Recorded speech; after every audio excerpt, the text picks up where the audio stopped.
തെറ്റായ വാർത്തയാണെന്ന് നിങ്ങൾക്ക് എല്ലാവർക്കും അറിയാമല്ലോ. പ്രായമായവരെ മുഴുവൻ ഞാൻ താഴെയാണ് കാണുന്നത്. ഡിസേബിൾഡ് ആയിട്ടുള്ള ആളുകളെ 3 മണിക്ക് അവിടെ ചെന്ന് അവരെ കണ്ടതിന് ശേഷമാണ്, മിക്കവാറും 100-ലധികം പേര് അവിടെ തന്നെ ഉണ്ടാവും.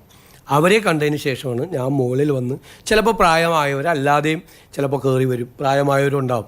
ഞാൻ അവരെ ഇവിടെ നിർത്തണ്ടെന്ന് വിചാരിച്ചിട്ടാണ് അവർക്ക് അവിടെ ഇരിക്കാനുള്ള സൗകര്യം. കാരണം ഡിസേബിൾഡ് ആയിട്ടുള്ള ആളുകളൊക്കെ വന്ന് ഈ വരാന്തയിൽ നിൽക്കുമ്പോൾ ഉള്ള വിഷമം കൊണ്ടാണ് താഴെ അത് ഓപ്പൺ ചെയ്ത് ഡിസേബിൾഡ് ആയിട്ടുള്ള ആളുകൾക്കും പ്രായമായ ആളുകൾക്കും ഇരിക്കാൻ സൗകര്യം കൊടുത്തത്. ഈ വയോധിക വീണ്ടും വന്ന് ബഹളം ഉണ്ടാക്കി. അവർക്ക് ഒരു കേസ് കൊടുത്തിട്ടുണ്ടായിരുന്നു. ആ കേസ് കോടതിയിലാണ്. എന്നെ വന്ന് കണ്ടിരുന്നു. നമുക്ക് ചെയ്യാൻ പരിമിതികളുണ്ട്. കേസ് കോടതിയിലാണ് ആൾക്ക്. അപ്പോൾ അവർ താഴെ വന്ന് ഭയങ്കരമായി ബഹളം ഉണ്ടാക്കിയപ്പോൾ അവരെ പോകാൻ നിർബന്ധിച്ചിട്ട് അവർ പോയില്ല. അന്ന് അവരെ പോലീസ് കൊണ്ടുപോയി ഇവരെ മകളെ വിളിച്ചു.